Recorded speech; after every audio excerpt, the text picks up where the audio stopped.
আসসালামু আলাইকুম, সবাইকে স্বাগত জানাচ্ছি আজকের ক্লাসে। প্রথমে ধন্যবাদ জানাচ্ছি অ্যাক্সিস মেডিকেল স্কুলকে সুন্দর একটা ক্লাসটি আয়োজন করার জন্য। আর অ্যাক্সিস মেডিকেল স্কুলের অনেকগুলো ক্লাসে আমি দেখেছি, ওরা খুব সুন্দর সুন্দর টপিকস দিয়ে অনেকগুলো ক্লাস অলরেডি অনেক ওরা অনলাইন অ্যাক্টিভিটি করছে, ওদের ওদেরকে অনেক ধন্যবাদ। আমি নিজেও মাঝে মাঝে ওদের অনেক ক্লাসগুলো শুনি, আমারও ভালো লাগে। আচ্ছা, আজকে আমার এটা খুব কমন একটা টপিক যেটা আমরা ডেইলি আমাদের ক্লিনিক্যাল প্র্যাকটিস আমরা ফেস করি, এতে মেডিসিন ওয়ার্ড অথবা ইমার্জেন্সি অথবা আমি আইসিইউতে কাজ করি, আইসিইউতে আমরা এটা রেগুলারলি আমরা এই এই প্রবলেমটা ফেস করি, সেটা হচ্ছে ডিজনিয়া। তো আমরা একটা পেশেন্ট যদি আমাদের কাছে আসে ডিজনিয়া, দ্যাট মিনস ব্রেথলেসনেস বা শ্বাসকষ্ট নিয়ে, তো আমরা সেই পেশেন্টটাকে কিভাবে অ্যাপ্রোচ করব, মানে পেশেন্টকে কিভাবে আমরা আইডেন্টিফাই করব, পেশেন্টকে কিভাবে ইনভেস্টিগেট করব এবং কিভাবে তার ট্রিটমেন্টটা দিব। তো টোটাল অ্যাপ্রোচটা কি হবে সেটা আমি আজকে বলার চেষ্টা করছি। যদিও ডিজনি অনেক বড় একটা টপিকস এবং অনেকগুলো জিনিস এখানে কভার করে, আমি চেষ্টা করব মেইন পয়েন্টগুলো হাইলাইট করতে, যাতে বাকিগুলো আমরা আসলে সবকিছু বইয়ে আছে যদিও একটু রিক্যাপিচুলেশন করা, যাতে পরবর্তীতে আমরা বই থেকে সেগুলো পড়ে নিতে পারি বা কিভাবে পড়তে হবে সেটা অ্যাটলিস্ট বুঝতে পারবো ইনশাআল্লাহ। So how to approach to a patient with dyspnea? So before approaching a patient with dyspnea or breathlessness, we need a clear conception about what is dyspnea and why dyspnea occurs. That means pathophysiology, causes of dyspnea, proper history taking, and how to examine a patient and management of dyspnea. We all know that dyspnea, that means breathlessness or dyspnea, can be defined as the feeling of an uncomfortable need to breathe. And আরেকভাবে বলা যায় যে subjective awareness of breathing, মানে normally আমরা যে শ্বাস নিই আমরা কিন্তু টের পাচ্ছি না, আমরা ইনভলান্টারি আমি শ্বাস নিচ্ছি ছাড়ছি, বাট যখন আমি প্রতিটা ব্রেথকে ফিল করতে পারবো এবং আমার কষ্ট হবে জিনিসটাকে মেনটেন করতে, তো এই সাবজেক্টিভ অ্যাওয়ারনেস অফ ব্রিদিংটাই হচ্ছে actually breathlessness or dyspnoea, and it is a most commonly reported respiratory symptom. And we can classify dyspnea in two types, that is acute dyspnea or sudden onset breathlessness. Patient ভালো ছিল হঠাৎ করে তার শ্বাসকষ্ট শুরু হয়েছে, অথবা chronic dyspnea. Patient is a case of chronic COPD, asthma, তারা সবসময় একটা শ্বাসকষ্টের মধ্যে থাকে, তো এটাকে আমরা বলি মানে chronic dyspnea একটা টার্ম আছে, কিভাবে আসে এটা পরে আসছে। সো প্রথমে আসি acute dyspnea, মানে sudden onset of dyspnea. Sudden onset of dyspnoea নিয়ে একটা পেশেন্ট আসলে আমরা কিভাবে বুঝতে পারবো যে পেশেন্ট ডিজনি কিনা। পেশেন্ট কমপ্লেন করছে শ্বাসকষ্ট, অনেকে আছে এমনি কমপ্লেন করছে আমার শ্বাসকষ্ট হচ্ছে, তো সে আসলেই ডিজনিক কিনা সেটা আমরা বুঝতে পারি, যেমন patient is dyspneic as evidence by increased respiratory rate, that means respiratory rate more than 30 breath per minute, and increased heart rate more than 120 beat per minute, oxygen saturation decreased less than 90%. So oxygen saturation usually যে normal patient আমরা যদি 90% এর নিচে ধরি সেক্ষেত্রে এটাকে ডিজনিক ধরবো, এবং কিছু কিছু ক্ষেত্রে যেমন যারা ক্রনিক CO2 রিটেনার যেমন সিওপিডি, ওবেসিটি, ওএস এর পেশেন্ট, তাদের ক্ষেত্রে আমরা 88% এর নিচে আসলে তাদের হাইপোক্সিয়া বলি। And use of accessory respiratory muscles, normally একটা পেশেন্ট যখন শ্বাস নেয় তার মাসেলগুলো কিন্তু এত প্রমিনেন্ট থাকে না, বাট একটা ডিজনিক পেশেন্ট যখন শ্বাস নেয় সে কষ্ট করে শ্বাসটা মেনটেন করছে, সেজন্য দেখা যাবে যে তার সে খুব এফোর্টে শ্বাস নিচ্ছে, সেজন্য এক্সেসরি মাসেলগুলো প্রমিনেন্ট হবে। তো আমরা পেশেন্টের দিকে তাকালেই দেখবো যে তার সুপ্রাস্টার্নাল রিসেসশন হচ্ছে, সুপ্রাক্লাভিকুলার রিসেসশন হচ্ছে এবং খুব বেশি প্রমিনেন্ট হয়ে যাচ্ছে এই মাসেলগুলো। Then use of accessory respiratory muscles and difficulty speaking in full sentence or unable to complete a sentence in a breath, মানে পেশেন্ট একটা সেন্টেন্স শুরু করলে সে শেষ করতে পারবে না, তার এত বেশি শ্বাসকষ্ট হবে। অনেক সময় হুইস পাই, স্ট্রাইডর পাই, অ্যান্ড অ্যাসিমেট্রিক ব্রেথ সাউন্ড আর percussion.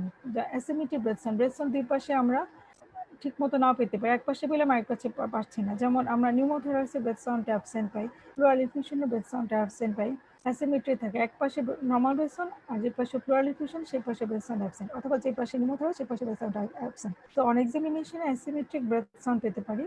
Patient chest pain complain করতে পারে, ডিফিউজ ক্র্যাকলস, ডায়াফোরেসিস অ্যান্ড সাইনোসিস থাকতে পারে, অনেকক্ষণ ধরে পেশেন্ট ডিজনিক থাকলে সাইনোসিস প্রেজেন্ট করতে পারে।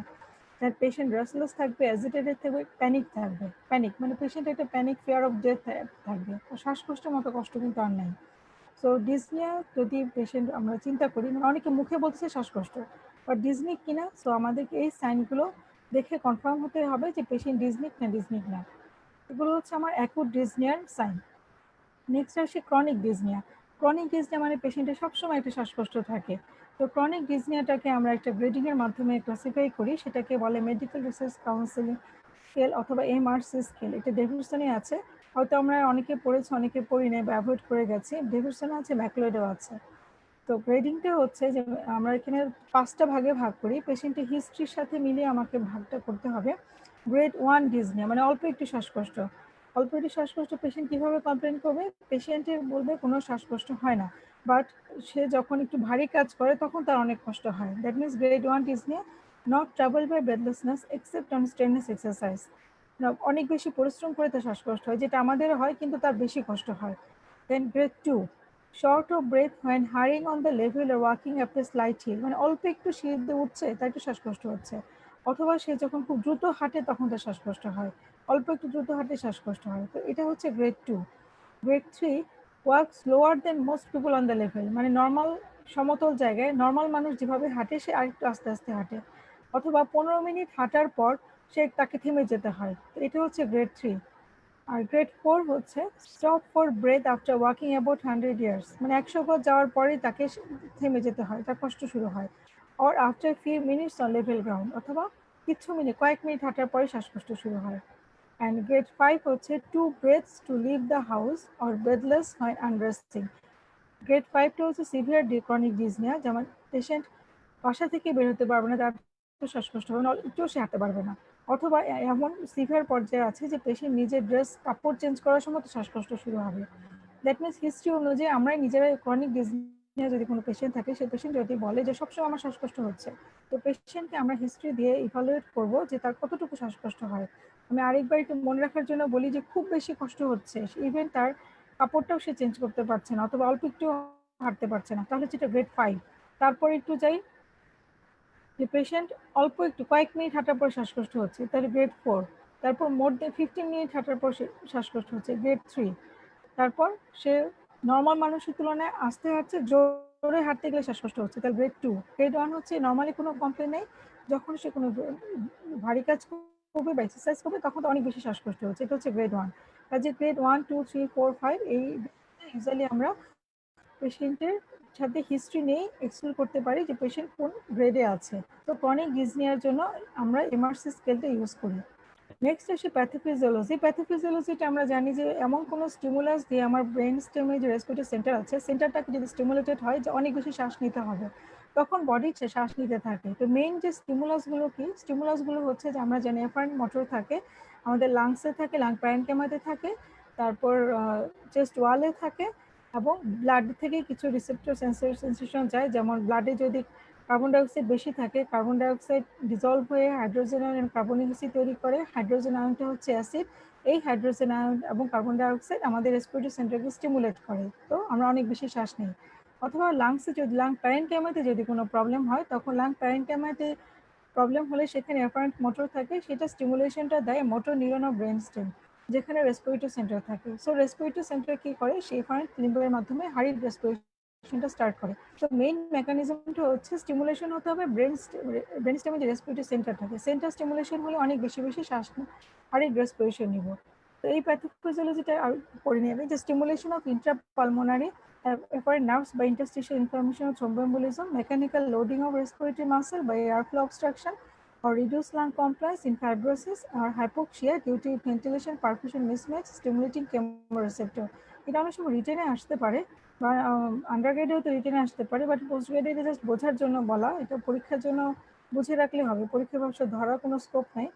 তো এই ছবিটার সাথে আমরা ডেভিডসনে সবাই পরিচিত, অনেকে হয়তো স্কিপ করে যাই, স্কিপ কিছুই না, জাস্ট একটু যদি দেখে নেই, এখানে আমাদের ব্রেন স্টেম রেসপিরেটরি সেন্টারটা আছে, সেন্টারটা স্টিমুলেটেড হচ্ছে কি দিয়ে, যেমন এখানে মেকানিক্যাল কোনো স্টিমুলেশন হলে, যেমন pulmonary fibrosis, pneumonia, asthma, emphysema থাকলে এখান থেকে মোটর নিউরনের মধ্যে ব্রেন স্টেমে স্টিমুলেশন যাচ্ছে, অথবা যদি বডিতে কার্বন ডাইঅক্সাইড বেশি থাকে, হাইড্রোজেন আয়ন দিয়ে স্টিমুলেশন দিচ্ছে, কার্বন ডাইঅক্সাইড বেশি সেটাও স্টিমুলেশন দিচ্ছে। তো এই স্টিমুলেশনের মাধ্যমে ব্রেন স্টেম রেসপিরেটরি সেন্টারকে স্টিমুলেট করছে এবং হার্টের রেসপিরেশন হচ্ছে, তো পেশেন্ট ব্রেথলেসনেস হয়ে যাচ্ছে।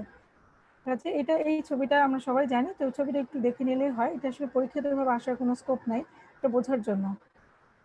নেক্সট আসি অ্যাকিউট ডিসনিয়ার কারণ কি কি কারণে অ্যাকিউট ডিসনিয়া হয়। তো শ্বাসকষ্ট মূলত রেসপিরেটরি সিস্টেমেরই প্রবলেম, বাট রেসপিরেটরি সিস্টেম ছাড়াও আরও অনেক কারণে আমাদের শ্বাসকষ্ট হয়। তো প্রাইমারি পালমোনারি কজ কি? পালমোনারি কজে খুব কমন, স্বাভাবিকভাবে মনে রাখে আমাদের খুব জানার মধ্যে কিছু কারণ আছে যেগুলো অ্যাকুট ডিসনিয়া করে, যেমন acute severe asthma, acute exacerbation of COPD, pneumothorax, pneumonia, pulmonary embolism, ARDS, foreign body inhalation, especially in case of children, but accidental in case of adults, যেমন খাওয়ার সময় অনেক সময় চকিং হতে পারে suddenly, then lobar collapse, laryngeal edema, যেমন anaphylaxis অথবা anaphylactic reaction যদি হয়, আর acute severe asthma and cardiac cause, এগুলো আমার পালমোনারি কজ। পালমোনারি কজগুলো কি মূলত আমরা জানি যে এয়ারওয়ে অবস্ট্রাকশন হয় যে ডিজিজগুলোতে, যেমন অ্যাজমা, সিওপিডি, তারপর সাডেন নিউমোথোরাক্স, নিউমোনিয়া, লাং প্যারেনকিমার প্রবলেম, ARDS, লাং প্যারেনকিমার প্রবলেম, ফরেন বডি ইনহেলেশন। এই কারণগুলো আমরা চিন্তা করলে কিন্তু মনে রাখতে পারি যে অ্যাকুট ডিসনিয়া কখন হচ্ছে।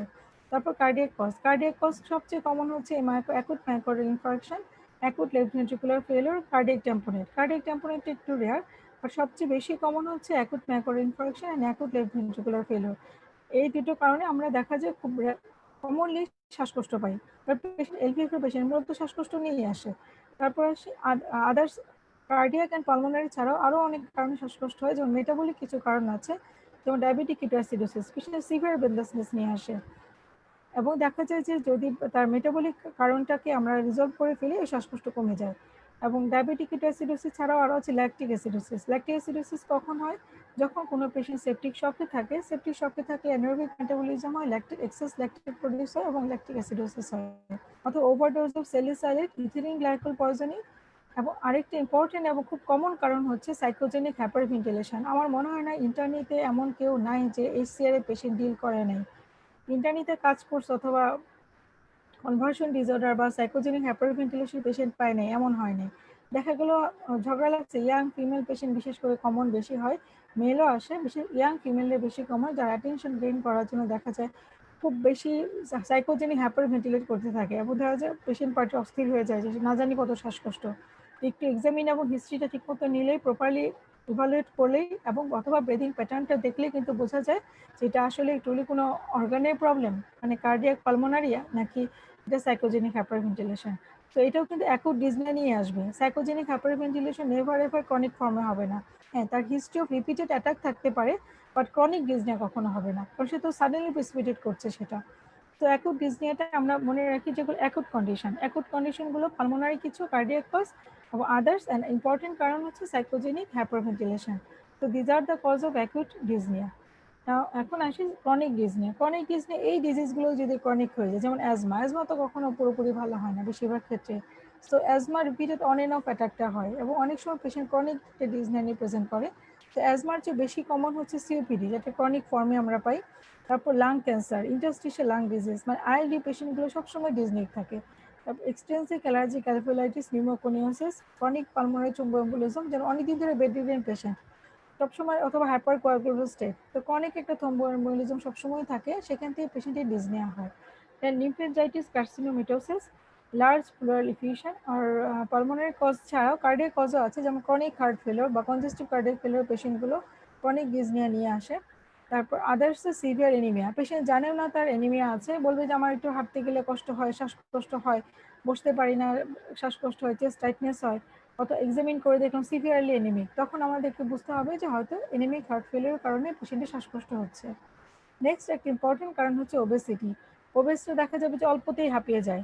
ওবেসিটিতে কি হয়? ওবেসিটিতে দেখা যায় এই পেশেন্টগুলো সাধারণত ক্রনিক সিওটো রিজেনার থাকে, এবং হিউজ অ্যাবডোমিনাল ফ্যাট, অ্যাবডোমিনাল গাটের কারণে ডায়াফ্রাম ঠিকমতো মুভ করতে পারে না, এবং অনেক সময় দেখা যায় পেশেন্ট সবসময় একটি ডিসনিক কন্ডিশনে থাকে। যেহেতু সবসময় ডিসনিক থাকে, পেশেন্টের শ্বাসকষ্ট হয়, ভালো প্রপারলি সে এক্সেল করতে পারে না, সে কারণে দেখা যায় খুব অল্প, মানে এবিজি করলে এইসব পেশেন্টের ক্ষেত্রে ক্রনিক সিওটো রিজেনার থাকে সাধারণত ওবেস পেশেন্টগুলো, যেটাকে আমরা অনেক সময় ওএসএ বা ওবেসিটি ইনডিউসড হাইপোভেন্টিলেশন বলি। তারপর আরেকটা টার্ম হচ্ছে ডিকন্ডিশনিং। ডিকন্ডিশনিং এই কারণগুলো ডিফিশিয়েশন থেকে আমি নিয়েছি। তো ডিকন্ডিশনিং শব্দটার অর্থ হয়তো অনেকে আমরা ভাবে চিন্তা করে পড়ি না।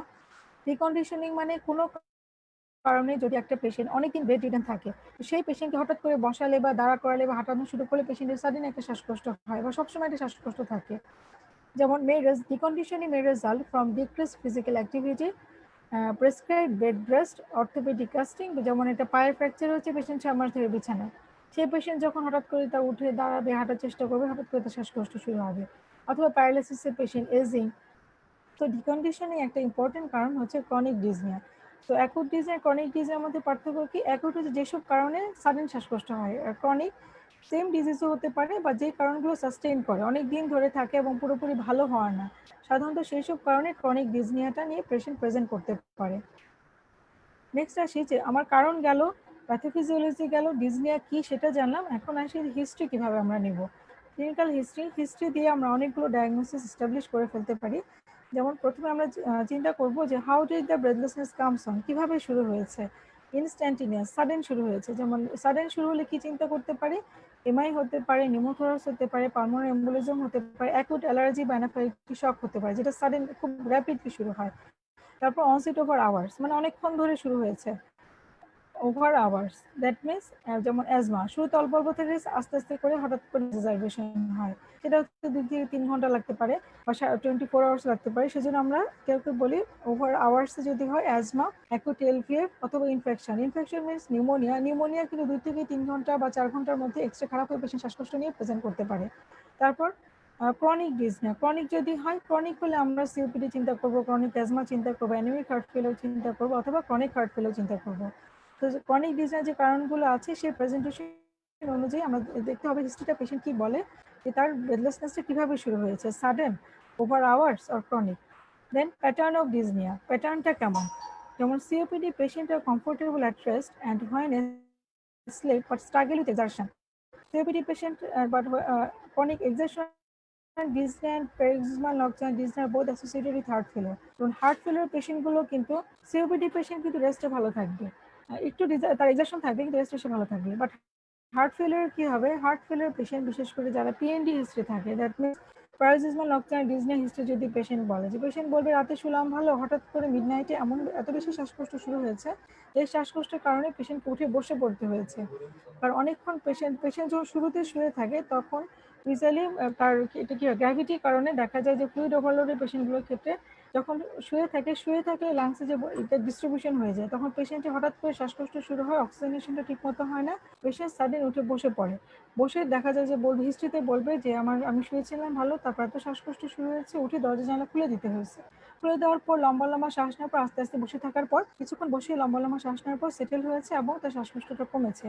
This is the typical history of paroxysmal nocturnal dyspnoea which may indicate heart failure. তো ক্রনিক ডিসনিয়ার সাথে তার পিএনডি হিস্ট্রি আছে কিনা যেটা ইন্ডিকেট করে হার্ট কজ। এছাড়া অ্যাজমার ক্ষেত্রে asthma is also associated with exertional and nocturnal dyspnoea. মানে অ্যাজমার ক্ষেত্রে দেখা যায় লেট নাইট তার একটি হিস্ট্রি থাকে, যে রাতের দিকে শুরুতে সে ভালো ছিল আর শেষ রাতের দিকে হঠাৎ করে শ্বাসকষ্ট হয়ে থাকে, বসে পড়তে হয়েছে। এখন পিএনডিতে যেটা হয়, পিএনডিতে তো দেখা যায় যে ভলিউম ডিস্ট্রিবিউশনের কারণে শ্বাসকষ্ট হয়, তো পেশেন্ট যখন উঠে বসে লম্বা লম্বা শ্বাস নেয় আস্তে আস্তে তার শ্বাসকষ্টটা কমে যায়। বাট অ্যাজমাতে কি হয়, অ্যাজমাতে দেখা যায় যতক্ষণ না ব্রঙ্কোডাইলেট ইউজ করা হচ্ছে, সে যতই বসুক পজিশন চেঞ্জ করুক তার শ্বাসকষ্ট কিন্তু কমে না। কাজে একই পেশেন্ট যদি লেটেস্ট সিমটম বলে, বাট পিএনডিতে যেটা হবে, পিএনডিতে পেশেন্ট বসে শ্বাস নিলে পজিশন চেঞ্জ করার কারণে তার অক্সিজেনেশনটা বা শ্বাসকষ্টটা কমতে পারে এবং অক্সিজেনেশনটা ইমপ্রুভ করতে পারে। বাট অ্যাজমাতে যেটা হয়, অ্যাজমাতেও অনেক সময় লেট নাইট সিমটম হয়, বাট পিএনডির মতো পেশেন্ট বসে শ্বাস নিলে বা পজিশন চেঞ্জ করলে তার শ্বাসকষ্ট কিন্তু কমবে না। তাকে যতক্ষণ না সে ব্রঙ্কোডাইলেট ইউজ করবে ততক্ষণ পর্যন্ত সে শ্বাসকষ্ট তার হতেই থাকবে। এটা দিয়ে আমরা এই হিস্ট্রি দিয়ে আমরা পিএনডি এবং অ্যাজমাটা ডিফারেন্সিয়েট করতে পারি। এই গেল প্যাটার্ন। নেক্সট আসি অর্থোপনিয়া। অর্থোপনিয়া অনেকগুলো কারণের মধ্যে একটা ছিল যে সেন্ট্রাল ওবেসিটি, মানে অ্যাবডোমেন যদি অনেক বেশি থাকে, বড় থাকে, লার্জ পোর্ট্রেট অ্যাবডোমেন থাকলে দেখা যায় ইন্ট্রাঅ্যাবডোমিনাল প্রেশারটা বেশি থাকে। ইন্ট্রাঅ্যাবডোমিনাল প্রেশার যদি বেশি থাকে তো ডায়াফ্রামের মুভমেন্ট ঠিকমতো হয় না, সেই জন্য পেশেন্ট সব ভালো মতো এক্সেল করতে পারে না, সবসময় কার্বন ডাইঅক্সাইড রিটার্ন করতে থাকে। তো obese patient usually chronic CO2 returner হয়। নেক্সট আসি যে patient with inspiratory muscle weakness. Inspiratory muscle weakness কি কি হতে পারে, যেন আমরা মোটর নিউরন ডিজিজের ক্ষেত্রে পেতে পারি এরকম, অথবা জিবিএসও হতে পারে, যেখানে পেশেন্ট ঠিকমতো মাসেল উইকনেসের কারণে শ্বাস নিতে পারে না। ঠিক আছে, তখনও দেখা যায় পেশেন্টের সবসময় একটা শ্বাসকষ্ট হয়। তো অর্থোপনিয়াটা আমরা এলভিএফ ছাড়াও এগুলো আমরা এক্সক্লুড করতে পারি। নেক্সট আসে আমার হিস্ট্রির সাথে আরো কিছু দেখতে হবে যে পেশেন্টের শ্বাসকষ্টের সাথে আর কি কি অ্যাসোসিয়েটেড সিমটম আছে। অ্যাসোসিয়েটেড সিমটমের মধ্যে যেমন যদি calf, sputum production, fever history দেয়, সেক্ষেত্রে আমরা চিন্তা করতে পারি যে রেসপিরেটরি ট্র্যাক্ট ইনফেকশন হতে পারে। তারপর হিস্ট্রি অফ হাইপারটেনশন আছে কিনা, চেস্ট পেইন আছে কিনা, হাইপারটেনশন যদি পাই, চেস্ট পেইন যদি পাই, সো আমার কার্ডিয়াক কজ এমআই হতে পারে, এলভিএফ হতে পারে, সেটা করতে পারি।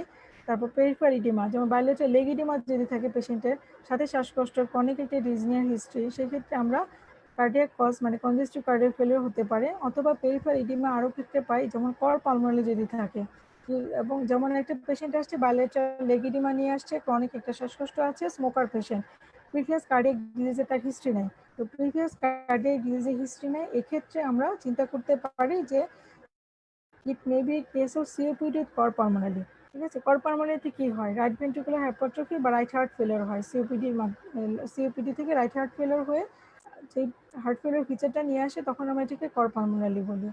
এবং এই হিস্ট্রির সাথে আরও কিছু এক্সট্রা হিস্ট্রি নিতে হবে, যখন আমরা কার্ডিয়াক কজ ছাড়া আরও কিছু চিন্তা করব, যেমন পেশেন্টের ডায়াবেটিস আছে কিনা, সেক্ষেত্রে পেশেন্ট ডিকে হংকনে প্রেজেন্ট করতে পারে, তখন শ্বাসকষ্ট হয় সিভিয়ার মেটাবলিক অ্যাসিডোসিসের কারণে। তারপর সিকিডি পেশেন্ট, প্রিভিয়াসলি পেশেন্টের আগে থেকে একটা হিস্ট্রি ছিল, পেশেন্টের কিডনির প্রবলেম ছিল, বলবে আমার আগে থেকে কিডনির সমস্যা ছিল, তো সেই পেশেন্ট যদি এক্সেসিভ ফ্লুইড ওভারলোড বা কোনো কারণে তার ইনসাল্ট হয়, সো একে আমরা সিকিডি হয়ে পেশেন্ট সিভিয়ার ব্রেথলেসনেস নিয়ে আসতে পারে। আইএসডি থেকে হার্ট ফেলিওর নিয়ে এটা কজ হতে পারে। তো হিস্ট্রি দিয়ে আমরা আস্তে আস্তে কারণে যেতে পারি যে এই হিস্ট্রিগুলো ছিল কিনা। দেন আরেকটা হিস্ট্রি হচ্ছে যে হিস্ট্রি অফ মর্নিং হেডেক আছে কিনা, পেশেন্টের শ্বাসকষ্ট পেশেন্ট, ক্রনিক ডিজনিয়ার পেশেন্ট, তারা সবসময় বলে যে সকালবেলা উঠে মাথা ব্যথা করে, তো এটা ইন্ডিকেট করে তার ক্রনিক CO2 রিটেনার হতে পারে সে। যেমন ক্রনিক CO2 রিটেনার কিসে হয়, সিওপিডি হয়, ওবেসিটিতে হয়েছে, মাস্কুলোস্কেলেটাল ডিজিজ যেমন কাইফোস্কোলোসিস সবসময় টেরাস্ট্রিক টাইপের লাং মুভমেন্ট হয়, তো সেই কারণে পেশেন্টের একটা ক্রনিক ডিজনিয়া থাকতে পারে। এবং ইম্পেয়ার্ড রেসপিরেটরি ফাংশন হবে মাস্কুলোস্কেলেটাল ডিজিজের সাথে, যেমন কাইফোস্কোলোসিস আর মাস্কুলার ডিস্ট্রফি, যে ডিজিজগুলো আছে, সেখানেও পেশেন্ট ঠিকমতো শ্বাস নিতে পারে না এবং এক্সেল করতে পারে না, তার ইনহেল এবং এক্সেল ভালোভাবে হয় না, তো এই পেশেন্টগুলো CO2 ঠিকমতো ওয়াশ আউট করতে পারে না, CO2 রিটেনার থাকে। এদের ক্ষেত্রে একটা কমপ্লেন হতে পারে যে ক্রনিক CO2 রিটেনারের ক্ষেত্রে ভেসোডাইলেটেশনের কারণে তারা একটা শ্বাসকষ্ট নিয়ে আসতে পারে বা মর্নিং হেডেক থাকতে পারে তাদের ক্ষেত্রে। নেক্সট আসি আমার রেনল্ডস ফেনোমেনা আছে কিনা, জয়েন্ট পেন, জয়েন্ট সোলিং, এগুলো দিয়ে আমরা রিমাটেড লাং ডিজিজ আছে কিনা এক্সক্লুড করতে পারি। অ্যান্ড আরেকটা হচ্ছে যে dyspnoea in case of a patient with asymmetric lower extremity oedema might suggest venous thromboembolic disease. Suppose একটা পেশেন্ট অনেকদিন ধরে বেড রিডেন, অথবা তার একটা পায়ে সেলোয়াইটিস হচ্ছে, অথবা একটা পায়ে ডিভিটি হয়েছে কোনো কারণে, সেই পেশেন্ট অনেকদিন ধরে বেড রিডেন, ডিভিটি আমরা জানি একটা পেশেন্ট আছে, এই পেশেন্ট যদি কোনো কারণে সাডেন সিভিয়ার রেসপিরেটরি ডিস্ট্রেস নিয়ে আসে, তখন চিন্তা করতে হবে যে it may be a case of pulmonary embolism. Different thrombosis যদি থাকে, সেখান থেকে থ্রোম্বোসিস ডিসলস হয়ে গিয়ে পালমোনারি ট্যাঙ্কে রক্ত, মানে একটা পেশেন্টের থ্রোম্বো এম্বোলিজম আছে, অলরেডি তার লোয়ার লিম্বে এফেক্টেড, সো সেখান থেকে যদি কোনো কারণে ছোটো ছোটো থ্রোম্বাসগুলো ডিসলস হয়ে গিয়ে পালমোনারি ট্রাঙ্কে গিয়ে আটকে যায়, তখন কি হবে, পালমোনারি এম্বোলিজম হয়ে ওই ট্রাঙ্কটা অক্লুড হয়ে যাবে, তো পেশেন্ট সাডেন সিভিয়ার ডিসনিয়া নিয়ে প্রেজেন্ট করতে পারে। তো আমরা যদি দেখি যে একটা পেশেন্ট সাডেন সিভিয়ার ডিসনিয়া নিয়ে আসছে এবং তার এক্সামিনেশন ফাইন্ডিংসে দেখলাম একটা পাইসিমেট্রিক্যালি ফোলা ডিভিটি আছে, তো আমাদেরকে অবশ্যই পালমোনারি এম্বোলিজমটা এক্সক্লুড করতে হবে আনটিল প্রুফ আদারওয়াইজ। তারপর সে ডিজনির ভ্যারিয়েবল কিনা, variable that means variable balances is the hallmark of asthma, মানে কখনো ভালো থাকে কখনো খারাপ থাকে। যেমন অ্যাজমার ক্ষেত্রে ইউজুয়ালি উইন্টারে বা কোনো একটা প্রিসিপিটেন্ট উইন্টারে বেশি ডায়োনাল ভেরিয়েশন থাকে, যেমন উইন্টার সিজনে থাকতে পারে, বছর অন্য সময় ভালো থাকে, এটা শীতকাল আসলে সমস্যা হয়, বা কোল্ড থেকে হতে পারে, ডাস্ট অ্যালার্জি হতে পারে, অ্যাট্রোপিক অ্যাজমা, যেগুলো কোনো একটা প্রিসিপিটেন্ট ফ্যাক্টর থেকে অ্যাজমাটা প্রিসিপিটেট করতে পারে, সো এটা ভ্যারিয়েবল ব্যালেন্সেস পারি। অথবা আরেকটি হচ্ছে যে while consistent daily limitation is typical, মানে সবসময় একটু একটু করে শ্বাসকষ্ট থাকে, সবসময়ই থাকে, কখনো পুরোপুরি ভালো হয় না, যেমন COPD, ILD, congestive cardiac failure. তো ভ্যারিয়েবল হলে অ্যাজমা চিন্তা করব, আর সবসময় শ্বাসকষ্ট আছে সেক্ষেত্রে COPD, ILD, congestive cardiac failure, এই তিনটা কমন, এগুলো আমরা আগে চিন্তা করব। তারপর এমআরসি গ্রেডিংটা করব যে কোন গ্রেডে আছে, এবং ডিসনিয়ার হিস্ট্রি নিতে গিয়ে যদি সাডেন অনসেট হয়, কোনো প্রিসিপিটেটিং ফ্যাক্টর ছিল কিনা, যেমন ফরেন বডি ইনহেলেশন হলো কিনা, অ্যাক্সিডেন্টালি কোনো কিছু আটকে গেছে কিনা, অথবা কোনো অ্যালার্জেন এক্সপোজার হলো কিনা যেখান থেকে অ্যানাফাইলাক্টিক শক হতে পারে, অথবা পেশেন্টের লেগ ইডিমা আছে সেখান থেকে পালমোনারি এম্বোলিজম হতে পারে, সো প্রিসিপিটেটিং কোনো ফ্যাক্টর আছে কিনা। তারপর আসি recent drug history or exposure to any allergen product, then search the criteria for psychogenic hyperventilation after excluding any medical illness. তো আমরা এই যতগুলো কারণ বললাম, যতগুলো অ্যাপ্রোচ বললাম, সবগুলো সার্চ করার পর কোনো কিছু পেলাম না, পেশেন্ট ইয়াং এজ বা কোনো কারণে সে সাইকোলজিক্যালি ডিপ্রেসড, সো এই পেশেন্টগুলোকে আমরা তখন সব কিছু এক্সক্লুড করার পর, আগে মেডিকেল ক্লজগুলো এক্সক্লুড করে নিতে হবে। সব কিছু এক্সক্লুড করার পর আমরা চিন্তা করব যে আমরা কি কোনো সাইকোজেনিক হাইপারভেন্টিলেশনের টেস্ট ডিল করছি কিনা। তো এটারও কিছু ক্রাইটেরিয়া আছে। ক্রাইটেরিয়া কি কি?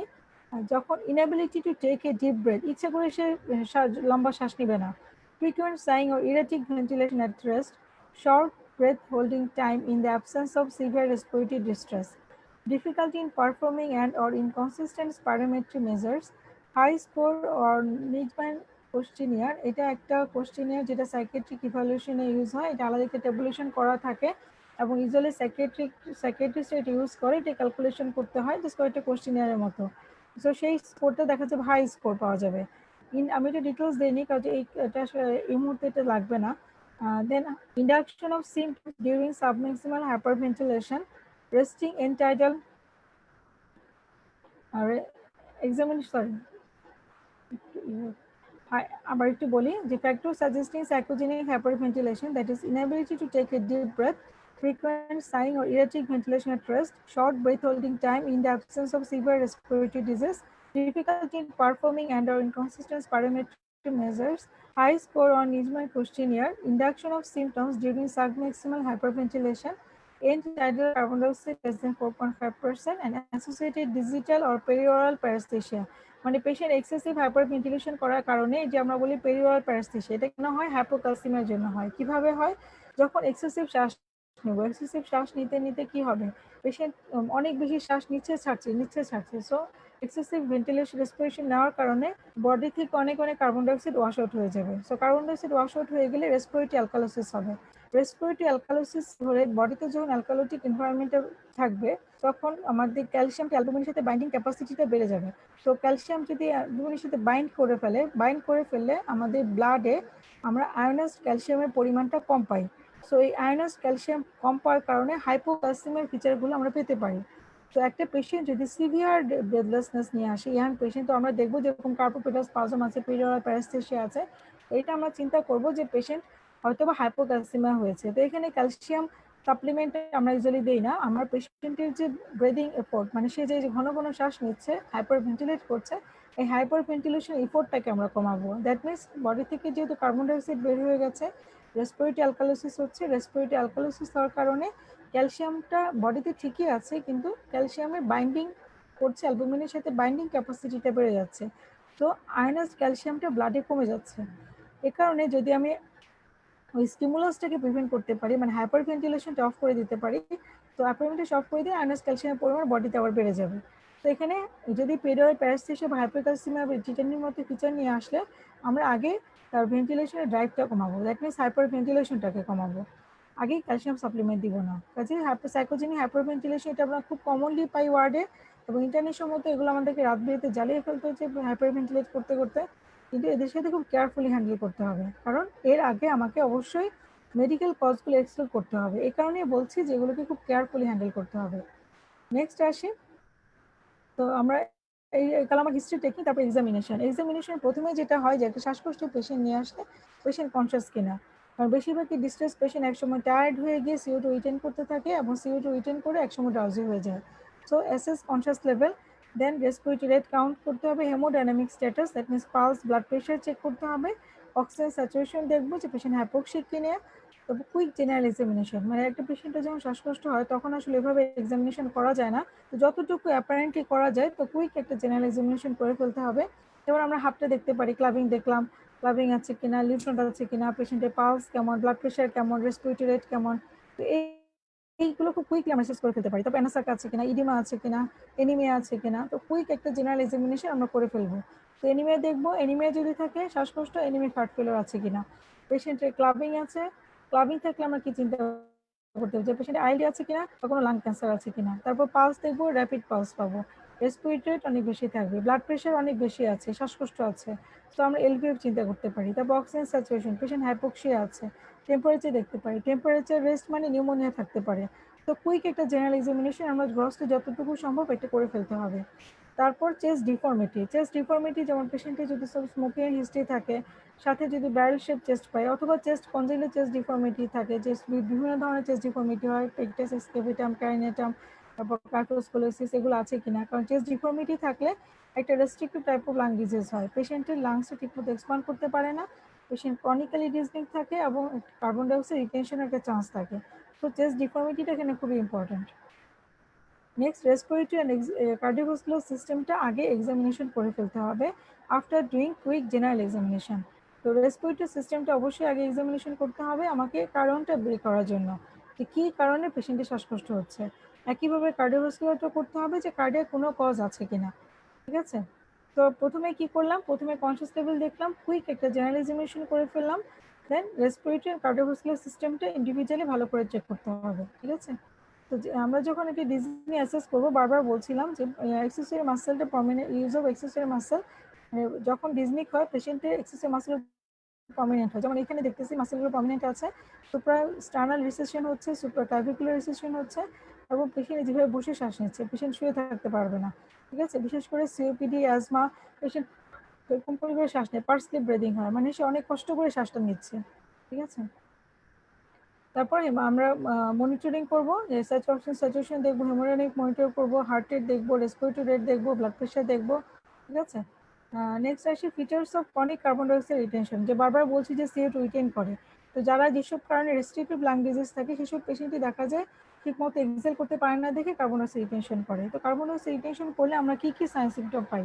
তো একটা তো হচ্ছে ডিজনিয়া আছে, তারপর আছে যে হেডেক হবে, কারণ ভেসোডাইলেটেশন হয়, প্যাপলিডিমা পেতে পারি, ট্যাকিকার্ডিয়া, ড্রাউজি থাকতে পারে পেশেন্ট, ফুল বাউন্ডিং পালস পাবো, ওয়ার্ম এক্সট্রিমিটি, ফ্ল্যাপিং টিউমার মানে সাইন্স অফ রেসপিরেটরি ফেলিওর পেতে পারি, এবং আদার আন্ডারলাইং কজের সাইন সিমটম পাবো। যেমন সিওপিডি থাকলে সিওপিডি ফিচার, ওএসএ থাকলে ওএসএ ফিচার, তারপর ক্যাফোস্কোলোসিস, চেস্ট ডিফর্মিটি থাকলে সেগুলো ফিচার পাবো, অথবা কোনো মোটর নিউরো ডিজিজ আছে কিনা, তো সেই অনুযায়ী আন্ডারলাইং কজের কিছু ফিচার আমরা পাবো। নেক্সট, এখন আসি যে আমার মোটামুটি ডায়াগনোসিস আমাদের হয়ে গেছে, তো এক একটা ইন্ডিভিজুয়ালি আমরা কিভাবে আইডেন্টিফাই করে সেই অনুযায়ী ডায়াগনোসিস এস্টাবলিশ করবো। যেমন আমি যদি অ্যাজমা চিন্তা করি, অ্যাজমার ক্ষেত্রে কি হয়, patient is dyspneic, wheeze and bronchi present, মানে যেটা আমরা কানে শুনতে পাই উইদাউট অসকালটেশন, এটা আমরা হুইজ বলি, যে হুইজ পাবো, অসকালটেশনে রঙ্কাই পাবো, রঙ্কাইটা বেশি প্রমিনেন্ট হবে, পারকাশন নোট ইউজুয়ালি নর্মাল থাকে, এবং অসকালটেশনে আমরা basically prolong expiration pi, and added সাউন্ডের মধ্যে রঙ্কাই মোর প্রমিনেন্ট, ক্রিপিটেশন মে প্রেজেন্ট, মানে ইনফেকশন যদি থাকে সেক্ষেত্রে আমরা কিছুটা ক্রিপিটেশন পেতে পারি, তবে অ্যাজমাতে মেইন প্রমিনেন্ট হচ্ছে ভেসিকুলার প্রোলং এক্সপিরেশন, অ্যান্ড এর সাথে রঙ্কাইটা মোর প্রমিনেন্ট থাকে।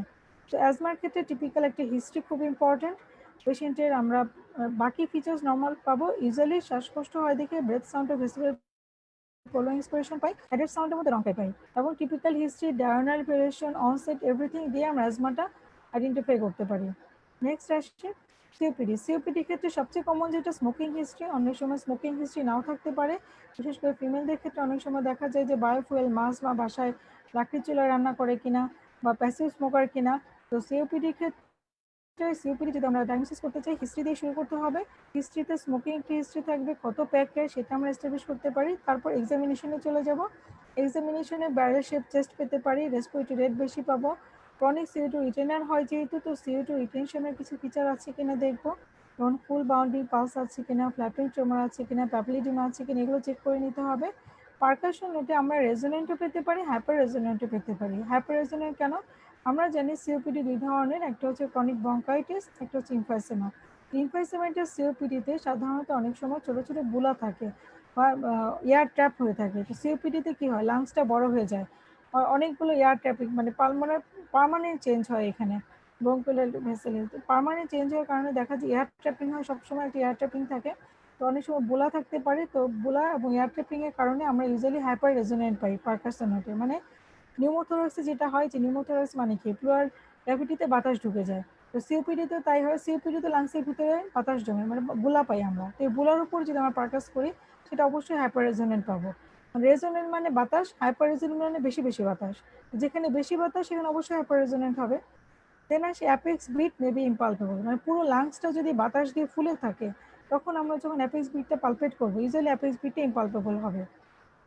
একটা অ্যাপেক্স বিট ইম্পালপেবল কিন্তু অনেক সময় ভাইভাতে জিজ্ঞেস করা হয় যে অ্যাপেক্স বিট কেন ইম্পালপেবল, এটা কিন্তু একটা ইম্পর্টেন্ট কারণ। যে সিওপিডি পেশেন্টের ক্ষেত্রে বা ইনফেসেমেটাস লাং চেঞ্জের ক্ষেত্রে আমরা অ্যাপিস-বিট ইম্পালপেবল পেতে পারি। তারপর ব্রেথ সাউন্ড এখানেও অ্যাজমার মতো ভেসিকুলার উইথ প্রলং এক্সপিরেশন পাবো, and added sound rhonchi and crepitation both পেতে পারি, বাট ক্রিপিটেশন ইউজুয়ালি এখানে প্রিডমিনেন্ট হয়। তো সিওপিডি চিন্তা করলে আমাকে প্রথমে হিস্ট্রি দিয়ে শুরু করতে হবে। ইউজুয়ালি ডায়নাল ভেরিয়েশন থাকে না, উইন্টার বা সামার এরকম কোনো তেমন ভেরিয়েশন থাকে না, সারা বছর এটা শ্বাসকষ্ট থাকে। Smoking history, barrel shape chest, তারপর CO2 রিটেনশনের ফিচার পেতে পারি। পারকাশন নোট হচ্ছে রেজোনেন্ট ও hyper resonant, apex beat may be impalpable, breath sound vesicular prolong expiration, rhonchi and crepitation both may present. কাজেই হিস্ট্রি থেকে এক্সামিনেশন করে আমরা সিওপিডিটা এস্টাবলিশ করতে পারি। নেক্সট আসি নিউমোথোরাক্স। নিউমোথোরাক্সের ক্ষেত্রে ইউজুয়ালি একটা sudden onset and restricted chest movement. Patient যে পাশে নিউমোথোরাক্স হবে সে ব্যথার কারণে ভালো মতো চেস্টটা মুভ করতে পারবে না। তারপর যে পাশে নিউমোথোরাক্স সেই পাশে ইন্টারকোস্টাল স্পেসগুলো ফুল থাকবে, যে নর্মালি যেরকম আমরা জানি যে দুইটা রিপসের মাঝখানে একটু ডিপ্রেসড এরিয়া থাকে, তো বাট নিউমোথোরাক্স হলে ওই এরিয়াটা ফুল থাকবে। অ্যান্ড ট্রাকিয়াটা এক্সামিন করে দেখবো, ট্রাকিয়া অ্যান্ড অ্যাপেক্স বিট মানে মিডিয়াস্টার্নাম শিফটিং হবে, মানে অনেক বাতাস ঢুকে পাশের লাংসকে ঠেলা দিবে। তো যেই পাশে সরে যাবে তার অপোজিট সাইডে নিউমোথোরাক্স, যেমন রাইট সাইডে যদি নিউমোথোরাক্স হয় ট্রাকিয়া শিফটেড হবে লেফট সাইডে, অ্যাপেক্স বিটও আরও লেফটে সরে আসবে। আর ব্রেথ সাউন্ড এখানে যে নিউমোথোরাক্স যেই লাংসে আছে সেখানে আমরা ব্রেথ সাউন্ডটা ইউজুয়ালি অ্যাবসেন্ট পাবো অন দ্যাট সাইড, আদার সাইডে নর্মাল পেতে পারি। যে নিউমোথোরাক্সের ক্ষেত্রে ইউজুয়ালি বেশি ইম্পর্টেন্ট হিস্ট্রি, যেটা সাডেন অনসেট হবে এবং এক্সামিনেশন দিয়ে উইদাউট এক্সরে ছাড়াই কিন্তু আমরা নিউমোথোরাক্স ডায়াগনোসিস করে ফেলতে পারি। নেক্সট আসি ম্যাসিভ প্লুরাল এফিউশন। ম্যাসিভ প্লুরাল এফিউশনের কোনো কারণে, যেমন ক্যান্সারের পেশেন্ট, টিউবারকুলোসিস, তো বিভিন্ন কারণে ম্যাসিভ প্লুরাল এফিউশন হয়। ম্যাসিভ প্লুরাল এফিউশনের ক্ষেত্রেও সেম, যে পাশে চেস্ট মুভমেন্টটা রেস্ট্রিক্টেড হবে। এখানকার শুধু নিউমোথোরাক্সের মতোই এখানেও trachea and apex beat shifted হবে, বাট মেইন যে প্রবলেমটা হয় যে এখানে ডিফারেন্সিয়েশন করতে হয় আমাকে পারকাস করে। প্লুরাল এফিউশনে হবে dull on that side, but pneumothorax হয় hyper resonant on that side. Pleural effusion আর নিউমোথোরাক্স দুটোর ক্ষেত্রে কিন্তু আমরা যেই পাশে প্রবলেম সেই পাশে ব্রেথ সাউন্ড অ্যাবসেন্ট পাবো। একটা মাত্র ডিফারেন্সিয়েটিং পয়েন্ট, সেটা হচ্ছে পারকাশন ও ডাল হচ্ছে প্লুরাল এফিউশনের ক্ষেত্রে, নিউমোথোরাক্সের ক্ষেত্রে পারকাশন ওটা হাইপার রেজোনেন্ট। তারপর সে নিউমোনিয়াটা usually history and clinical examination. History very very important. ডিজনিয়ার ক্ষেত্রে হিস্ট্রি খুবই ইম্পর্টেন্ট। হিস্ট্রি দিয়েই কিন্তু আমরা ডায়াগনোসিস করে ফেলতে পারি যে পেশেন্টের কী কারণে শ্বাসকষ্ট হচ্ছে। নিউমোনিয়াতে পেশেন্টের টিপিক্যাল হিস্ট্রি থাকবে কি? টিপিক্যাল একটা হিস্ট্রি থাকবে, তার কয়েকদিনের জ্বর, কাশি, শ্বাসকষ্ট। কাশিটা প্রোডাক্টিভও হতে পারে, নন প্রোডাক্টিভও হতে পারে। এখন তো কোভিডের সময় দেখা যায় বেশিরভাগ ক্ষেত্রে পেশেন্ট সিভিয়ার ড্রাই কফ নিয়ে প্রেজেন্ট করে, সিভিয়ার ব্রেথলেসনেস, ড্রাই কফ, হিস্টো ফিভার, সোর থ্রোট। তো কোভিড লাইক সিমটম হচ্ছে এগুলো। আর নর্মাল যে ব্যাকটেরিয়াল নিউমোনিয়া সেখানে ইউজুয়ালি প্রোডাক্টিভ স্পুটাম থাকে, অথবা যেমন টিবিতে হতে পারে, ব্যাকটেরিয়াল নিউমোনিয়াতে হতে পারে। তো একটা জ্বর থাকবে, শ্বাসকষ্ট থাকবে, কাশি থাকবে। কাশিটা প্রোডাক্টিভ হতে পারে, নন প্রোডাক্টিভ হতে পারে। ড্রাই কফ হলে ইউজুয়ালি আমরা ভাইরাল চিন্তা করি, প্রোডাক্টিভ হলে ইউজুয়ালি টিউবারকুলার অথবা আমরা ব্যাকটেরিয়াল নিউমোনিয়া চিন্তা করি। তো এটা হচ্ছে তার হিস্ট্রি। এক্সামিনেশনে আমরা টেম্পারেচারটা বেশি পাবো, রেসপিরেটরি রেট বেশি পাবো, হার্ট রেট বেশি পাবো, এবং নিউমোনিয়া সাধারণত একটা কনসোলিডেটেড এরিয়া থাকে। তো সেখানে যদি আমি নিউমোনিয়া চেস্টে যখন পার্কাস করবো একটা জায়গায় ডাল পেতে পারি, ইউজুয়ালি যে এরিয়াতে কনসোলিডেশন থাকে সেখানে ডাল পেতে পারি। এবং বেস্ট সাউন্ডটা হচ্ছে যে কনসোলিডেশন বিভিন্ন স্টেজ অফ নিউমোনিয়া থাকে আমরা জানি। তো কনসোলিডেশনে আমরা ইউজুয়ালি ব্রঙ্কাল ব্রেথ সাউন্ড পাবো, আর আদার পার্ট অফ দ্য লাংসে আমরা নর্মাল ব্রেথ সাউন্ড পাবো। তো নিউমোনিয়াটা একইভাবে হিস্ট্রি অ্যান্ড ক্লিনিক্যাল এক্সামিনেশন দিয়ে আমরা ডায়াগনোসিস করতে পারি। নেক্সট আসি অ্যাকুট এলপিএফ। আমার কি হলো, একটা হচ্ছে asthma, COPD, pulmonary embolism, pneumonia. এখন আসি এলপিএফ। এর ক্ষেত্রে খুব সুন্দর একটা কার্ডিয়াক, কোনো একটা কার্ডিয়াক প্রবলেম বা আইএসডি হিস্ট্রি থাকবে, অথবা patient was previously hypertensive or CKD patient থাকতে পারে। এটাও more or less sudden onset, and examination patient severely dyspnoeic থাকে। এলভিএফ এর মতো শ্বাসকষ্ট কিন্তু আর নাই, অনেক ডিসনিক থাকবে। Respiratory rate and heart rate both are increased, blood pressure may be increase, that means hypertensive failure নিয়ে আসতে পারে। তারপর অন এক্সামিনেশনে আমরা একটা গ্যালোপ রিদম পেতে পারি, এবং সবচেয়ে ইম্পর্টেন্ট ফাইন্ডিং সেটা হচ্ছে বায়োলেটারাল বেসাল ক্রিপিটেশন পাবো, wheeze and rhonchi may present. As LVF কখন চিন্তা করবো যে আমরা বায়োলেটারাল বেসাল ক্রিপিটেশন পাবো। বায়োলেটারাল বেসাল ক্রিপিটেশন ছাড়া others lung findings usually normal থাকে। হার্ট রেটে গ্যালোপ রিদম পাবো, ব্লাড প্রেশারটা বেশি থাকতে পারে, এবং প্রিভিয়াস একটা কার্ডিয়াক ডিজিজের একটা হিস্ট্রি থাকতে পারে। তো এই হিস্ট্রি অ্যান্ড এক্সামিনেশন দিয়ে আমাকে সাসপেক্ট করতে হবে it may be a case of acute LVF. এখন আসি যে আমার মোটামুটি ডিজনির কমন কারণগুলো আলোচনা হয়ে গেল, কিভাবে আমরা আইডেন্টিফাই করব। তো একটা পেশেন্ট শ্বাসকষ্ট নিয়ে আসলে আমাকে কিছু ইনভেস্টিগেশন করে কনফার্ম করতে হবে। যখন একটা ডিসনিক পেশেন্ট আমরা ডিল করবো, ইনিশিয়াল রিসাসিটেশনটা ফার্স্ট। ইনিশিয়াল রিসাসিটেশনটা করার পরে কিন্তু আমার হিস্ট্রি, ক্লিনিক্যাল এক্সামিনেশন অ্যান্ড ইনভেস্টিগেশনে যেতে হবে। একটা শ্বাসকষ্টের পেশেন্টকে ফেলে রেখে আমরা এক্সামিনেশন বা তার ইনভেস্টিগেশনে যাব না, আগে রিসাসিটেশন করতে হবে।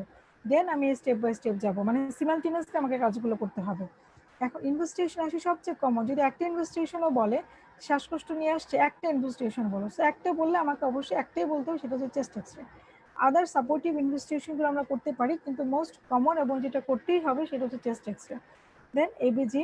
চেস্ট এক্সরেতে মোটামুটি আমরা 90% ডিজিজ ডায়াগনোসিস করে ফেলতে পারি যে কেন শ্বাসকষ্ট হচ্ছে। ঠিক আছে। নেক্সট হচ্ছে arterial blood gas analysis to see the oxygenation status, that means অক্সিজেনের মাত্রা কত, and ventilation status, that means carbon dioxide body থেকে কতটুকু বের হয়ে যাচ্ছে বা কার্বন ডাইঅক্সাইড রিটেনশন করছে কিনা। তো এবিজি করে আমরা সেটা ডিটেক্ট করতে পারি। তারপর সিটি চেস্ট কিছু কিছু ক্ষেত্রে আমাদের লাগে, যেমন এখন কোভিডের সময় আমাদের এক্সট্রা অনেক সময় নর্মাল থাকে, ব্লাড এটার সিটি করলে দেখা যায় যে কতটুকু লাংস ইনভলভমেন্ট হয়েছে। তারপর আসি সিটি পালমোনারি এনজিওগ্রাম, যেমন আমাদের পালমোনারি এম্বোলিজমে যদি পেশেন্ট সাসপেক্ট করি, অনেক সময় এক্সরে কিন্তু নর্মাল থাকতে পারে, সেজন্য 100% কনফার্ম করতে হবে সিটি পালমোনারি এনজিওগ্রাম করে। তারপর আসে ইসিজি। ইসিজি যেমন হার্ট কজগুলো এক্সক্লুড করতে হবে, আবার পালমোনারি এম্বোলিজম হলে আমরা ইসিজিতে কিছু চেঞ্জ পাই। তো ইকোকার্ডিওগ্রাম, ইকোকার্ডিওগ্রাম হচ্ছে ক্রনিক হার্ট ফেলের ক্ষেত্রে হার্টের কার্ডিয়াক অ্যাক্টিভিটি কেমন, ইজেকশন ফ্র্যাকশনটা কেমন, সেই জন্য ইকোকার্ডিওগ্রামটা করতে হবে। তারপর আসি স্পাইরোমেট্রি। স্পাইরোমেট্রি হচ্ছে আমার রেস্ট্রিকটিভ না obstructive type of lung disease বা অ্যাজমা, সিওপিডি ডিফারেন্সিয়েট করার জন্য বা লাংসের ক্যাপাসিটি বোঝার জন্য আমরা স্পাইরোমেট্রিটা করতে পারি। তারপর কমপ্লিট ব্লাড কাউন্ট, সিবিসিতে আমরা ক্লু পাই, ইউজুয়ালি নিউমোনিয়ার ক্ষেত্রে আমরা সিবিসিতে ক্লু পাই। তারপর ব্লাড সুগার, ব্লাড সুগার যেমন আমাকে ডায়াবেটিস আছে কিনা সেটা চেক করে নিতে হবে। যেটা হচ্ছে যে যেমন আদার কজ, কার্ডিয়াকও না রেসপিরেটরিও না, মেটাবলিক কজ এক্সক্লুড করার জন্য ব্লাড সুগারটা চেক করে নিতে হবে। সেগুলো হচ্ছে মোটামুটি ক্লিনিক্যাল ইনভেস্টিগেশন, আরও অনেক ইনভেস্টিগেশন আছে। তো আমাদের ডিসনিয়া ডায়াগনোসিস করার জন্য এই কটা মোটামুটি যথেষ্ট। আর আরও কিছু লাগবে যেটা আন্ডারলাইন কজের জন্য আমাদের লাগে কিছু ইনভেস্টিগেশন আরও। প্রথমে আসি যেটা বললাম যে যদি একটা ইনভেস্টিগেশন করতে বলে, সেক্ষেত্রে একটা বললে আমাকে অবশ্যই চেস্ট এক্সরেটা বলতে হবে। তো চেস্ট এক্সরে, এই ছবিটা ডেভিডসন থেকে নেওয়া। ডেভিডসন এই ছবিটার সাথে আমরা সবাই পরিচিত, কিন্তু এভাবে ঠিক মতো দেখা হয় না।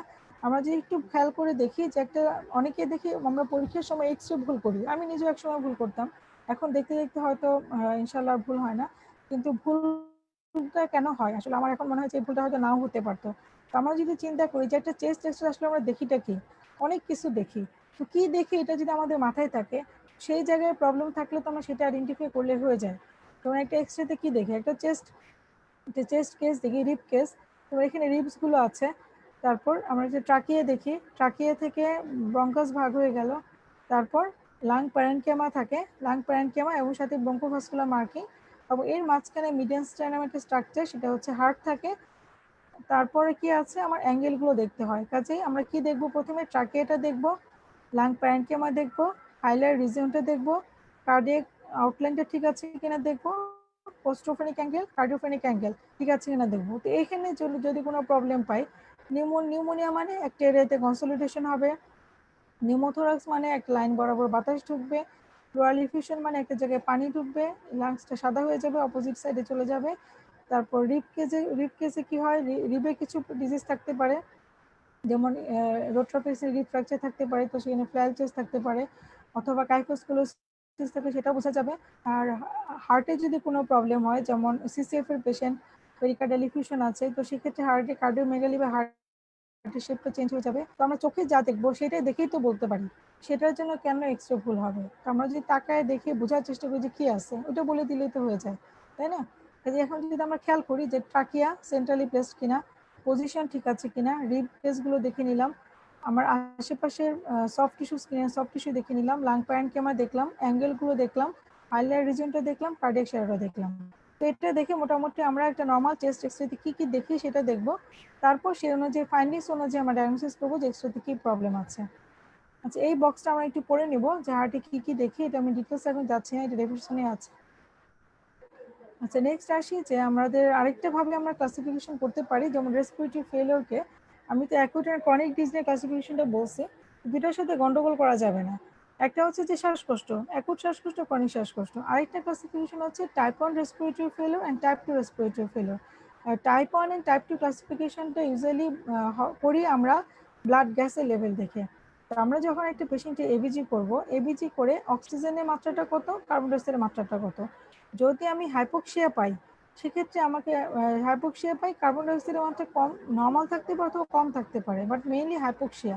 তো এটাকে আমরা বলি টাইপ 1 রেসপিরেটরি ফেলিওর, মানে অক্সিজেনের অভাব। অক্সিজেন অভাব কখন হয়? যেমন অ্যাকুট কজ। অ্যাকুট কজ কি? Acute asthma, pulmonary oedema, pneumonia, collapse, pneumothorax, pulmonary embolism, ARDS. Chronic কজে হাইপোক্সিয়া হতে পারে, যেমন COPD, fibrosis, lymphangitis carcinomatosa. So এই অ্যাকুট অ্যান্ড ক্রনিক যে কোনো কারণে কিন্তু হাইপোক্সিয়া হতে পারে। হাইপোক্সিয়ার পেশেন্ট যখন প্রেজেন্ট করে, এটাকে আমরা বলি টাইপ 1 রেসপিরেটরি ফেলিওর। ইউজুয়ালি এটা এবিজি বেসড ডায়াগনোসিস। আচ্ছা, নেক্সট আসি type 2 respiratory failure. Type 2 respiratory failure কি? হাইপোক্সিয়াও আছে, হাইপারকার্বিয়াও আছে, মানে কার্বন ডাইঅক্সাইডের মাত্রাটাও বেশি। আমি আগেই বলেছিলাম যে কখন পেশেন্ট ক্রনিক কার্বন ডাইঅক্সাইড বডিতে রিটেন করে, এবং ক্রনিক কেস যেগুলো, যেমন অ্যাজমা, সিওপিডি, তারপর হচ্ছে স্লিপ অ্যাপনিয়া, কার্পোস্কুলোসিস, এগুলো আসলে মুখস্থ করতে হবে যে ক্রনিক যেসব কারণে কার্বন ডাইঅক্সাইড জমে যায়, সেগুলোকে আমরা টাইপ 2 রেসপিরেটরি ফেলিওর বলি। এখন এখন একটা কথা আছে যে একটা পেশেন্ট সাপোজ এলভিএফ নিয়ে আসছে, বা acute dyspnoeic patient. Acute dyspnoeic patient কি টাইপ 1 হবে না টাইপ 2 হবে? হ্যাঁ, এটা একটা tricky question. Acute dyspnoeic patient initially type 1 থাকে, কারণ ইনিশিয়ালি সে এয়ার হাঙ্গার, শ্বাস অনেক কষ্ট করে শ্বাস নিচ্ছে। কিন্তু একটা সময় অ্যাকুট ডিজনিক পেশেন্টকে আমরা যে টাইপ 1 রেসপিরেটরি ফেলিওর বলি। বাট পেশেন্ট যদি শ্বাস নিতে নিতে নিতে দেখা যায় একটা সময় গিয়ে সে টায়ার্ড হয়ে যাবে, সে আর তার মাসেল ইউজ করতে পারবে না, পেশেন্ট টায়ার্ড হয়ে ফ্যাটিক হয়ে সে আস্তে আস্তে শ্বাসটা কমিয়ে দিবে। কমিয়ে দিতে দিতে একটা সময় শ্বাস বন্ধও হয়ে যেতে পারে। তো এই যে শ্বাসটা সে কমিয়ে দিচ্ছে, কমিয়ে দেওয়া যাওয়ার ফলে কি হচ্ছে, বডি থেকে কার্বন ডাইঅক্সাইডটা বের হতে পারছে না। আলটিমেটলি অ্যাকুট ডিজনির পেশেন্টও কিন্তু যখন ফ্যাটিগেবিলিটি ডেভেলপ করে, তখন সেই পেশেন্টটাও টাইপ 2 রেসপিরেটরি ফেলিওরের দিকেই যায়। কাজে অ্যাকুট সিভিয়ার অ্যাজমা অথবা অ্যাকুট এলভিএফ শুরুতে টাইপ 1 থাকলেও পরবর্তীতে টায়ার্ড হয়ে কিন্তু টাইপ 2 রেসপিরেটরি ফেলিওর নিয়ে প্রেজেন্ট করতে পারে। কাজে টাইপ 2 মানেই যে ক্রনিক কেস তা কিন্তু না। অ্যাকুট কেসে একটু দেরিতে যখন পেশেন্ট প্রেজেন্ট করে, তখন যখন পেশেন্ট হিস্ট্রি দিবে, শুরুতে অনেক শ্বাসকষ্ট হচ্ছিল, অনেক রেসপন্স করছিল, পেশেন্ট অনেক রেস্টলেস ছিল। বাট এই তো কিছুক্ষণ আগে পেশেন্ট হঠাৎ করে ড্রাউজি হয়ে গেছে, আর রেসপন্স করছে না। এটা ইন্ডিকেট করে যে শুরুতে সে টাইপ 1 ছিল, তার অনেক শ্বাসকষ্ট হচ্ছিল, শ্বাসকষ্ট হতে হতে সে ফ্যাটিক হয়ে গেছে, ফ্যাটিক হয়ে তার এখন শ্বাসটা আস্তে আস্তে কমে গেছে। তো সে টাইপ 2 রেসপিরেটরি ফেলিওর নিয়ে প্রেজেন্ট করতে পারে। ঠিক আছে, ইউজুয়ালি এটা এবিজি বেসড ডায়াগনোসিস।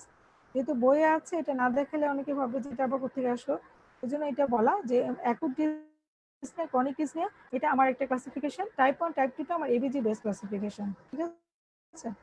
আচ্ছা, নেক্সট আমার ডায়াগনোসিস হলো ক্লিনিক্যাল ডায়াগনোসিস, হিস্ট্রি, ইনভেস্টিগেশন সবই হলো মোটামুটি। এখন আসে ম্যানেজমেন্ট, কিভাবে আমরা এই ডিসনিয়া পেশেন্টটাকে ম্যানেজ করব। ম্যানেজ করার আগে আমি একটা লাইন আমি সবসময় বলি, সেটা হচ্ছে যে initial resuscitation is very important.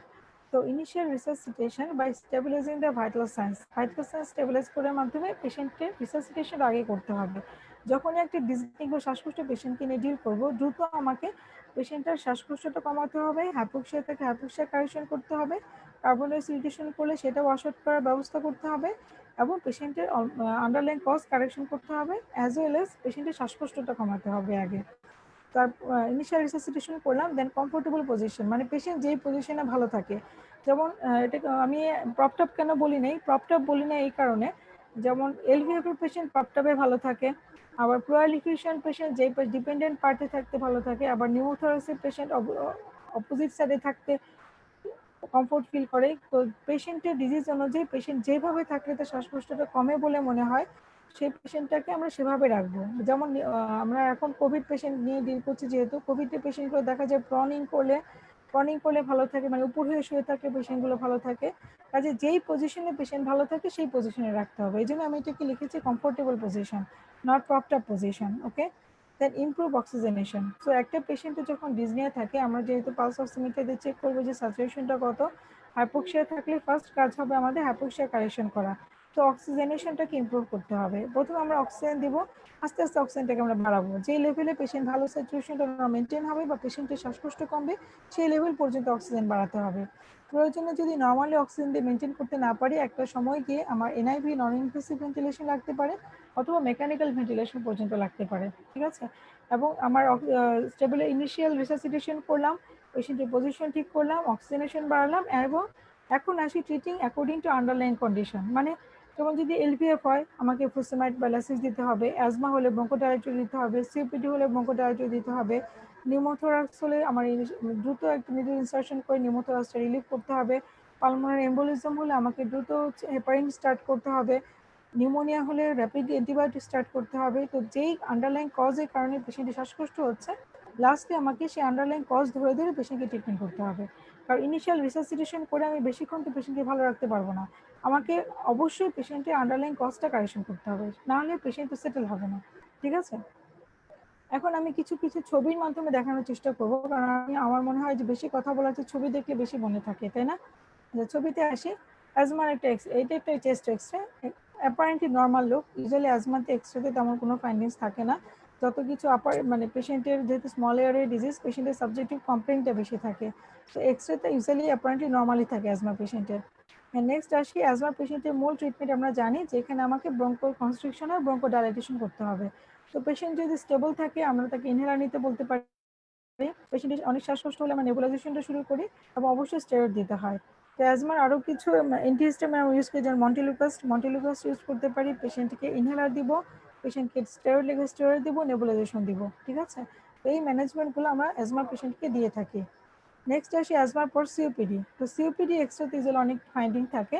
তো এটা একটা সিওপিডির এক্সরে, যেমন এখানে আছে যেমন tubular heart shadow, hyper inflated lung field. Hyper inflated মানে যেহেতু সিওপিডি পেশেন্টের অনেক একটা অবস্ট্রাকশন থাকে, এয়ার ট্র্যাপিং থাকে, অনেক বেশি বেশি বাতাস জমা হয়, অনেক বেশি বেশি বাতাস জমা হয়ে কি হচ্ছে, লাংসটাকে ফুলিয়ে দিচ্ছে, মানে হাইপার ইনফ্লেশন হয়ে যাচ্ছে। এক্সেসিভ বাতাস থাকার কারণে অনেক সময় আমরা এখানে পারকাশন নোটটা হাইপার রেজোনেন্ট পাই। নর্মাল হচ্ছে পারকাশন নোট কি রেজোনেন্ট, যখন বেশি বাতাস থাকে তখন হাইপার রেজোনেন্ট। ঠিক আছে, কাজেই আমার সিওপিডিতে এরকম tubular heart shadow, hyper inflated lung field পাই, লো ফ্ল্যাট ডায়াফ্রাম পাই। তো এটা আমার টিপিক্যাল একটা সিওপিডির এক্সরে। তো সিটি যে সিওপিডির এক্সরেতে কিন্তু অনেক সময় বুলা বোঝা যায় না, তো বুলা বোঝার জন্য আমাকে সিটি স্ক্যান করতে হবে। সিটি স্ক্যান, এই যে এখানে হেয়ার লাইন শ্যাডো দেখা যাচ্ছে কি সুন্দর, আমাদের এখানে ইনফ্যাসিমেটাস গুলাগুলো দেখা যাচ্ছে। এর উপর যদি আমি পারকাস করি অবশ্যই এখানে হাইপার রেজোনেন্ট পাবো। ঠিক আছে, যে সিওপিডি এক্সটেন্স সিটি স্ক্যান এটা। সিওপিডি তো তাই পেশেন্টের শ্বাসকষ্ট কমাতে হবে, ইনহেলার এখানে বিভিন্ন ধরনের ইনহেলার আমরা ইউজ করি এবং হাইড্রোকর্টিসন ইউজ করতে পারি।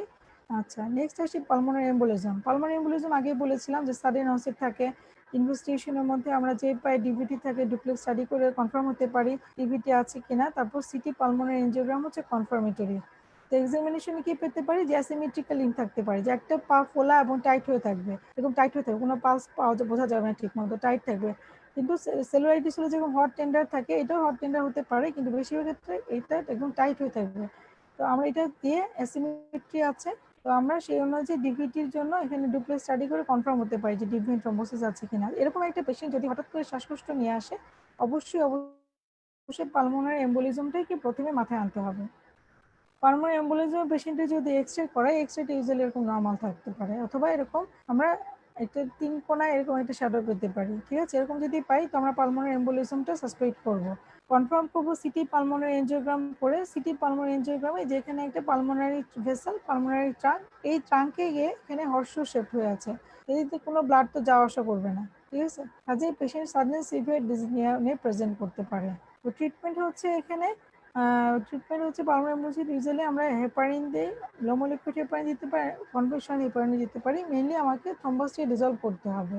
পালমোনারি এম্বোলিজম পেশেন্টের যদি ইসিজি করি, কিছু আমরা চেঞ্জ পাই, S1Q3T3 প্যাটার্ন পাই আমরা, মানে ডিপ এস পাবো লিড 1-এ, এবং লিড 3-তে গিয়ে আমরা কিউ ওয়েভ পাবো এবং টি ওয়েভ পাবো। তো এটাকে S1Q3T3 বলে। ঠিক আছে, নেক্সট আসি foreign body inhalation. Foreign body usually দেখা যায় যে বাচ্চাদের ক্ষেত্রে অ্যাক্সিডেন্টালি হয়, বড়দের ক্ষেত্রে অনেক সময় যেমন খাওয়ার সময় হয়, তো পেশেন্ট খেতে তাদেরকে চকলেট নিয়ে আসবে। তো সেই ক্ষেত্রে আমরা কিভাবে আপার থার্স দিয়ে ফরেন বডিটা বের করতে পারি ম্যানুয়ালি, এটাকে হেমলিক ম্যানোভিয়ার বলে। অথবা বাচ্চাদের ক্ষেত্রে এভাবে করে আমরা ফরেন বডিটা রিমুভ করতে পারি। ঠিক আছে, বড়দের ক্ষেত্রে এভাবে, ওবেস পেশেন্টকে তো এভাবে, শুকনা পেশেন্ট এভাবে নিতে পারবো, ওবেসকে তো নিতে পারবো না। তো ওবেস পেশেন্ট এভাবে বসে আমরা প্রেস করে এটা ফরেন বডিটা রিমুভ করতে পারি। ঠিক আছে, তাতে যদি রিমুভ না হয় সেক্ষেত্রে ইন্টারভেনশনে যেতে হবে। ইন্টারভেনশনে ব্রঙ্কোস্কোপির মাধ্যমে ফরেন বডিগুলোকে রিমুভ করা যেতে পারে। নেক্সট আসি একটা ইম্পর্টেন্ট কারণ ডিজিজ নিয়ে, সেটা হচ্ছে সাডেন এনাফাইটিক শক নিয়ে যদি পেশেন্ট প্রেজেন্ট করে, যেমন কোনো পোকায় কামড় দিল, হঠাৎ করে এনজিওএডিমা সিভিয়ার শ্বাসকষ্ট নিয়ে পেশেন্ট প্রেজেন্ট করলো। তো এই ছবিটা আমাদের ডেসক্রিপশনে আছে যে এনজিওএডিমা হলে কি কি ফিচার পাই। হঠাৎ করে এগুলো সাডেন ডেভেলপ করে, তো আমরা এখানে আমরা চিন্তা করবো যে অ্যানাফাইলাক্টিক শকে আছে এবং সিভিয়ার রেসপিরেটরি ডিস্ট্রেস হয়, স্টার্ডার হয়, কারণ ল্যারিঞ্জাল ইডিমা হয়, এবং এটা কিন্তু অ্যাকুট ইমার্জেন্সি, এটা খুব দ্রুত আইডেন্টিফাই করতে হবে, ম্যানেজমেন্ট দিতে হবে। অ্যানাফাইলাক্টিক শকের ক্ষেত্রে মেইন ট্রিটমেন্ট হচ্ছে যে পেশেন্ট অক্সিজেনেশন ইমপ্রুভ করতে হবে, হাইড্রোকর্টিসন আর এপিনেফ্রিন দিতে হবে, এটা হচ্ছে মেইন ট্রিটমেন্ট। Next pneumonia. নিউমোনিয়ার ক্ষেত্রে আমি আগেই বলেছিলাম যে একটা টিপিক্যাল হিস্ট্রি থাকবে, ফিভার, টেম্পারেচার, রেসপিরেটরি রেট। তো মেইন এক্সরেতে এরকম একটা কনসিডারেশন, একটা শ্যাডো পাবো। এবং এবং নিউমোনিয়ার জন্য সবচেয়ে প্রথমে যেটা করতে হবে, আগে হাইপোক্সিয়া কারেকশন করতে হবে, মানে অক্সিজেন দিতে হবে, তারপর অ্যান্টিবায়োটিক দিতে হবে, এম্পেরিক্যাল অ্যান্টিবায়োটিক স্টার্ট করতে হবে। মানে নিউমোনিয়া আরও ক্লাসিফিকেশন আছে, ক্লাস আছে, নিউমোনিয়া এখন ডিটেলস আসলে বলা সম্ভব না, অলরেডি অনেক দেরি হয়ে গেছে। সো নিউমোনিয়াটা আমরা দেখলাম যে এক্সরে থেকে এটা শ্যাডো পেতে পারি। নেক্সট আসি নিউমোথোরাক্স। নিউমোথোরাক্স হচ্ছে অল্প নিউমোথোরাক্স হলে ইজিলি সাধারণত অত শ্বাসকষ্ট হয় না, কিন্তু যদি টেনশন নিউমোথোরাক্স থাকে, যেমন এখানে আমরা দেখতে পাচ্ছি যে এটা বিশাল একটা কলাপস লাং মারির সাথে বিশাল একটা নিউমোথোরাক্স আছে এবং অলমোস্ট রাইট লাংসটা নাই। এখানে দেখা যাচ্ছে যে পুরো মিডিয়াল স্টেমটা শিফটিং হয়ে আছে, তো পেশেন্ট সিভিয়ার ব্রেথলেসনেস নিয়ে প্রেজেন্ট করবে। তো এটা আমরা পারকাস করে দেখবো যে এখানে হাইপার রেজোনেন্ট পাবো, এখানে নর্মাল পাবো, ট্রাকিয়াটা শিফটেড পাবো। ঠিক আছে, এখানে দেখা যাচ্ছে ট্রাকিয়াটা কতটা শিফট হয়ে গেছে এবং মিডিয়াল স্টেনাম পুরো মাঝখানে থেকে কতটা সরে আসছে। তো মিডিয়াল স্টেনাম এখানে শিফট হয়ে গেছে, পুরো লাংস জুড়ে এখানে বাতাস, হাইপার রেজোনেন্ট পাবো। কাজে টেনশন নিউমোথোরাক্স যখন আমরা সাসপেক্ট করবো, এটা ক্লিনিক্যাল ডায়াগনোসিস, কারণ এক্সরে করে রিপোর্ট আসতে আসতে পেশেন্ট খারাপ হয়ে যাবে। তো আমরা যেটা করবো, সেকেন্ড ইন্টারকোস্টাল স্পেসে একটা নিডল দিয়ে বাতাসটা বের করে দিব, তারপর চেস্ট ড্রেনের ব্যবস্থা করতে হবে। যেমন এই যে চেস্ট ড্রেন, এভাবে আমরা চেস্ট ড্রেন আমরা দেখছি অনেকে ওয়ার্ডে। তো চেস্ট ড্রেন দেওয়ার পর, এই যে এটা চেস্ট ড্রেন দেওয়ার পর দেখা যাচ্ছে যে লাংসটা আবার রিওপেন হয়ে গেল, লাংসটা কলাপসটা, সে যেই কলাপস লাং মার্জিন ছিল, লাংসটা আবার রিএক্সপান্ড করে গেল। ঠিক আছে, তো নিউমোথোরাক্স ইনিশিয়ালি কি করলাম, ইনিশিয়ালি হচ্ছে একটা যে আমরা হোয়াইট পোর নিডল দিয়ে অ্যাসপেক্ট করলাম সেকেন্ড ইন্টারকোস্টাল স্পেসে, তারপর চেস্ট ড্রেন দিলাম। তো এটা হচ্ছে নিউমোথোরাক্সের ম্যানেজমেন্ট। নেক্সট আসি এলভিএফ। এলভিএফটা তো আগেই বলেছি যে এলভিএফ এর ক্ষেত্রে এই যে একটা টিপিক্যাল হিস্ট্রি থাকবে। মেইন ফাইন্ডিংস হচ্ছে বায়োলেটার বেজাল ক্রেপিটেশন। ওকে, তবে এক্সরে করলে আমরা এরকম মানে হিউজ হাইলার প্রমিনেন্স পাবো, দুই পাশে হাইলার রিজনটা প্রমিনেন্ট থাকবে, এটাকে ব্যাট সুইং অ্যাপিয়ারেন্স বলে। তো মূল ট্রিটমেন্ট হচ্ছে এলভিএফ এর কি, প্রপটা পজিশন করা, অক্সিজেন ইনহেলেশন দেওয়া, অ্যান্ড তার যদি পেশেন্ট অ্যাজিটেটেড থাকে, মেমাইয়ের পেশেন্ট যদি হয়, সেক্ষেত্রে মরফিন দিতে পারি, এবং মেইন হচ্ছে লাংসটাকে ড্রাই করতে হবে, মানে ফুসেমাইড দিতে পারি আমরা। ঠিক আছে, ছবি দিয়ে দেখানোর উদ্দেশ্য হচ্ছে যাতে মনে থাকে। নেক্সট আসি এআরডিএস। এআরডিএস এর ক্ষেত্রে দেখা যায় এখানে ছিল মেইনলি হাইলার রিজনটা প্রমিনেন্ট, আর এআরডিএস এর এক্সট্রাতে কি হয়, পুরো লাংস জুড়ে ইনভলভমেন্ট, পেরিফেরাল সহ পুরো লাংসটাই সাদা এবং পেরিফেরাল জোন পর্যন্ত ইনভলভমেন্ট হয়ে আছে। ঠিক আছে, এআরডিএস এর ক্ষেত্রে দেখা যায় নর্মালি অক্সিজেনেশন অনেক সময় মেনটেন করা যায় না, সেক্ষেত্রে পেশেন্টকে ইন্টিউবেট পর্যন্ত করা লাগে। আচ্ছা, নেক্সট আসি যেগুলো আমার লাং কজ, হার্ট কজ। আদার কিছু মেটাবলিক কজ থাকে, তো মেটাবলিক কজ যেমন ডায়াবেটিক কিটোসিডোসিস হতে পারে, ল্যাকটিক অ্যাসিডোসিস হতে পারে। তো এইসব কজের ক্ষেত্রে আমরা নিজেরা একটা এবিজি করে দেখি যে মেটাবলিক প্যারামিটারটা কেমন আছে। ঠিক আছে, আরেকটা কারণ আমরা ওয়ার্ডে পাই, যেটা বললাম যে যদি রেসপিরেটরি মাসেল উইকনেস থাকে, যেমন প্রোগ্রেসিভ উইকনেস থাকতে পারে পেশেন্ট, জিবিএস এর পেশেন্টগুলোর ক্ষেত্রে। জিবিএস এর পেশেন্টরা অনেক সময় শ্বাসকষ্ট নিয়ে আমাদের কাছে প্রেজেন্ট করে, মানে অ্যাসেন্ডিং প্যারালাইসিস যদি থাকে, শুরুতে তার লোয়ার লিম্ব উইকনেস ছিল, পেশেন্ট বলবে যে আস্তে আস্তে আমার শ্বাস নিতে কষ্ট হচ্ছে। তো টিপি হিস্ট্রি নিয়ে আমরা এক্সপ্লোর করতে পারি যে জিবিএস এর পেশেন্ট কিনা। জিবিএস এর ক্ষেত্রেও কিন্তু পেশেন্টের রেসপিরেটরি সাপোর্ট দিতে হয়, কারণ রেসপিরেটরি মাসেল উইকনেস হয়, এখানে পেশেন্ট ঠিকমতো শ্বাসটা নিতে পারে না ডিউ টু মাসেল উইকনেস। তো এখানে রেসপিরেটরি সাপোর্টটা অনেক ইম্পর্টেন্ট। তো নেক্সট জিবিএসসি ট্রিটমেন্ট কি দেয়, জিবিএসসি ট্রিটমেন্ট আমরা জানি যে আইভি ইমিউনোগ্লোবুলিন দেয় অথবা প্লাজমা ফেরেসিস দেয়। ঠিক আছে, এটা ছিল আমার আসলে লাস্ট স্লাইড। আজকে মোটামুটি ক্লাসে আমি অনেকটাই বলার চেষ্টা করছি, আশা করি কতটুকু কাজে লাগলো বা কতটুকু বুঝতে পারছো তোমরা, আমি নিজে বুঝতে পারতেছি না, কারণ ইন্টারাকশন তো আসলে হয় না এসব ক্লাসে। তো চেষ্টা করছি যে শুরুতে ডিজনিয়ার কারণটা কি, কিভাবে হিস্ট্রি নিব, তারপর ক্লিনিক্যালি কিভাবে, ক্লিনিক্যাল এবং হিস্ট্রি টেকের উপর আমি বেশি জোর দিয়েছি, কারণ হিস্ট্রি অ্যান্ড ক্লিনিক্যাল এক্সামিনেশন করে almost 90% cause of dyspnoea diagnosis করে ফেলা যায়। তারপর কিছু ইনভেস্টিগেশন করা হয় যে আসল কারণটা কি, সেই অনুযায়ী ম্যানেজমেন্ট করতে হয়। ঠিক আছে, আর এই ম্যানেজমেন্টগুলো আমাদের রিটেন, ভাইবা, অসপি প্রতিটা ক্ষেত্রে খুবই ইম্পর্টেন্ট। বিশেষ করে এক্সরে ছাড়া তো কাউকে পাস করানো হয় না, প্রতিটা ক্ষেত্রে এক্সরে লাগে, এবং প্রতিটা ক্ষেত্রে আমাদের শর্ট কেস, লং কেসের রেসপিরেটরি সিস্টেম থাকেই। কাজে রেসপিরেটরি সিস্টেম পড়তে হলে ডিজনিয়া সম্পর্কে খুব ভালো একটা ধারণা নিয়ে পড়াশোনা যদি আমরা করি, সেক্ষেত্রে এই written, long case, short case, OSPE সবগুলো আশা করি কভার হয়ে যাবে। ঠিক আছে, থ্যাংক ইউ। কারো কোনো প্রশ্ন আছে কিনা? ওয়ালাইকুম আসসালাম। তুমি এতক্ষণ কষ্ট করে শুনলা? আহারে ম্যাম, একটু কোশ্চেন ছিল। হ্যাঁ বলো। ম্যাম, একটা পেশেন্টের যদি হেপাটোমেগালি থাকে এবং তার যদি ডিসনিয়া থাকতেছে, তাহলে তখন আমরা সেটা কি ডায়াগনোসিস করতে পারি? হেপাটোমেগালি আছে, আর কোনো কিছু আছে? ম্যাম, ফিভারও থাকতে পারে যদি থাকে, কিন্তু আচ্ছা, হেপাটোমেগালিটা হেপাটোমেগালি যদি জানতে থাকে, চাচ্ছি। হেপাটোমেগালি যদি থাকে সেক্ষেত্রে তো আমাদের প্রথমে আসবে যে কনজেস্টিভ কার্ডিয়াক ফেলিওর কিনা। কারণ কনজেস্টিভ কার্ডিয়াক ফেলিওরে তোমার টেন্ডার হেপাটোমেগালি থাকে, তখন আমার বাইলেটার লেগিডিম আছে কিনা দেখতে হবে, প্রিভিয়াস কার্ডিয়াক হিস্ট্রি আছে কিনা দেখতে হবে, সেই অনুযায়ী কনজেস্টিভ কার্ডিয়াক ফেলিওর আছে কিনা সেটা দেখতে হবে। অথবা ধরো আরও হেপাটোমেগালি অনেক কারণে হয়, যেমন ডিসেমিনেটেড টিবি যদি থাকে হেপাটোস্প্লিনোমেগালি আমরা পেতে পারি। সেক্ষেত্রে পেশেন্টের প্লুরাল এফিউশন থেকে শ্বাসকষ্ট হতে পারে। বেশিরভাগ ক্ষেত্রে যেটা হেপাটোমেগালি বলছি ইউজুয়ালি টেন্ডার হেপাটোমেগালি থাকে, যেটা আমরা কনজেস্টিভ কার্ডিয়াক ফেলিওরে পাই, অথবা আমরা অনেক সময় করপালমোনালিতে পেতে পারি। তো বেশিরভাগ কমন যেটা সেটা হচ্ছে কনজেস্টিভ কার্ডিয়াক ফেলিওর।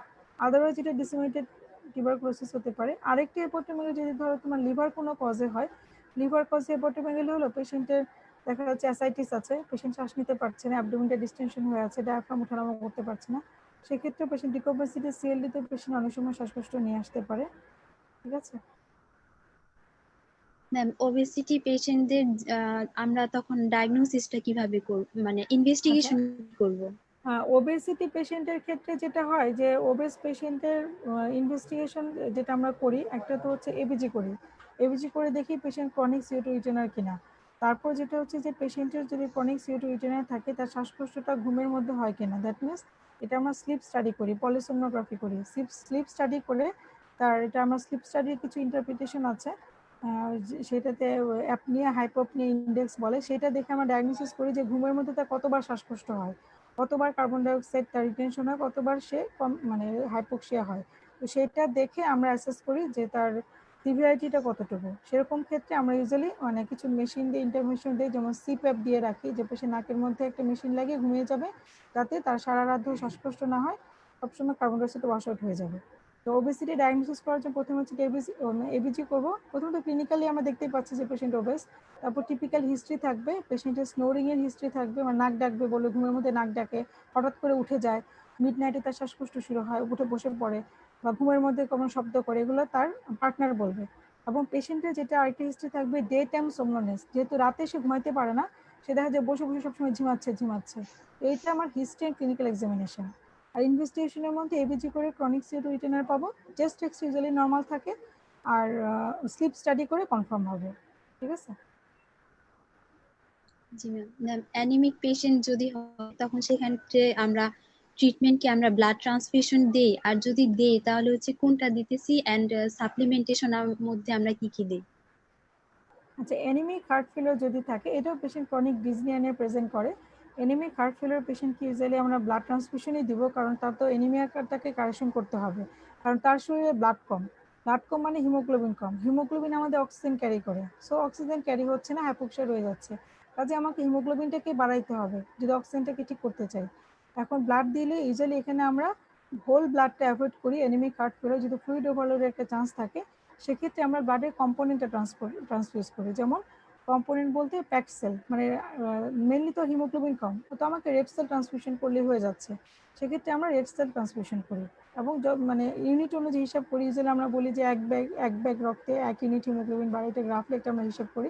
তো সেই হিসেবে তার ওই লেভেল অনুযায়ী আমরা ব্লাড ট্রান্সফিউশনের ডিসিশনটা নিই। তবে ইউজুয়ালি আমরা প্যাকড সেল দিই এনিমিক হার্ট ফেলিওর ক্ষেত্রে।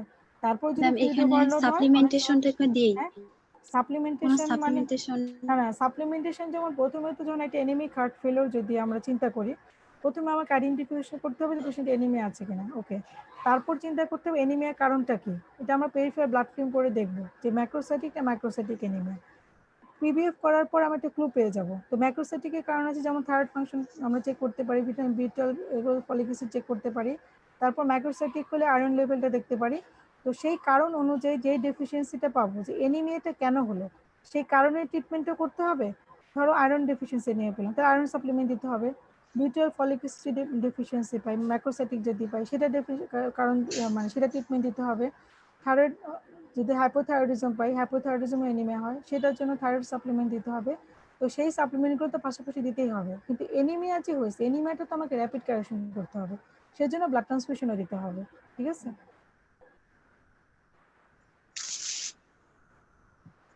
ম্যাম টেনশন নিউমোথোরাক্স এখানে যে আমরা চেস্ট ড্রেনটা দিতেছি, মানে হ্যাঁ, হচ্ছে নিডল অ্যাসপিরেশন করি, তারপর হচ্ছে আমরা চেস্ট ড্রেনটা দিই, এই ড্রেনটা আমরা কতদিন দেই এবং এটাকে আমরা মানে কিভাবে কেয়ারে রাখবো? আচ্ছা, চেস্ট ড্রেন যেটা ধরো প্রথমে যখন আমি টেনশন নিউমোথোরাক্স ডায়াগনোসিস করলাম, এটা তো ক্লিনিক্যাল, মানে এটা তো একটা অ্যাকুট ইমার্জেন্সি। হ্যাঁ, তুমি চেস্ট ড্রেন অ্যারেঞ্জ করতে তো তোমার টাইম লাগবে, তাই না?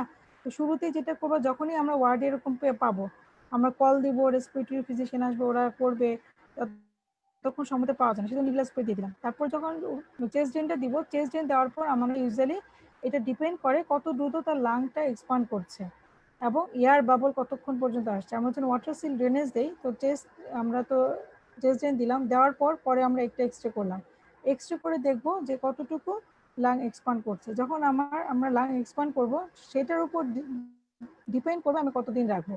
এটা কোনো হার্ড অ্যান্ড ফাস্ট রুল নাই, এটা আমাকে অবজার্ভ করতে হবে যে কখন আমরা সিরিয়াল এক্সরে করে করে দেখবো যে লাংটা রিএক্সপান্ড করছে কিনা। তারপর আমরা যদি দেখি লাং রিএক্সপান্ড করে গেছে, পেশেন্টের আর শ্বাসকষ্ট নাই এবং আর এয়ার বাবলে আসতেছে না, মানে লাংসের নিউমোথোরাক্সটা রিজলভ হয়ে গেছে, তখন সেই এক্সরে দেখে ডিসিশন নিয়ে আমরা খুলে ফেলবো। এবং মেনটেন করতে হবে যে এটা ওয়াটার সিল ড্রেনেজ আলাদা ম্যানেজমেন্ট আছে, যে চেস্ট ড্রেন দেওয়ার পর এটা ওয়াটার সিল ড্রেনেজ করতে হয়, এটা আলাদা একটা সেটই পাওয়া যায়। এবং অনেক সময় আমরা স্যাভলন বা ডিস্টিল ওয়াটার দিয়ে ওয়াটার সিল ড্রেনেজ বানাতে পারি, সেটা দিয়ে ওই যে চেস্ট ড্রেনে যে লাইনটা দেওয়া থাকে, যেমন এখানে কোথায় ছবিটা দেখায়, এই যে এই লাইনটা যে দেওয়া থাকে, এখানে এয়ার সুইঙ্গিং আছে কিনা, মানে পেশেন্টের শ্বাস নেওয়ার সাথে সাথে এখানে বাতাস উঠানামা করে কিনা, তো এটা দেখে আমরা বুঝবো যে না, এখনো বাতাস আসতেছে। তারপর আমরা এক্সরে করে করে দেখবো যে লাংটা পুরোপুরি রিএক্সপান্ড করে গেল কিনা, যেমন এখানে চেস্ট ড্রেন দেওয়া আছে, লাংস কিন্তু পুরোটা রিএক্সপান্ড করে গেছে, তো এই ক্ষেত্রে আমরা এই চেস্ট ড্রেনটা রিমুভ করে ফেলতে পারি। ঠিক আছে। জি ম্যাম, থ্যাংক ইউ ম্যাম। আর কোনো কোশ্চেন নেই আপাতত। আপনার লেকচার অনেক সুন্দর ছিল, অনেক এক্সপ্লেনেশন আসলে দিয়া বুঝাচ্ছেন। Thank you ma'am. Thank you.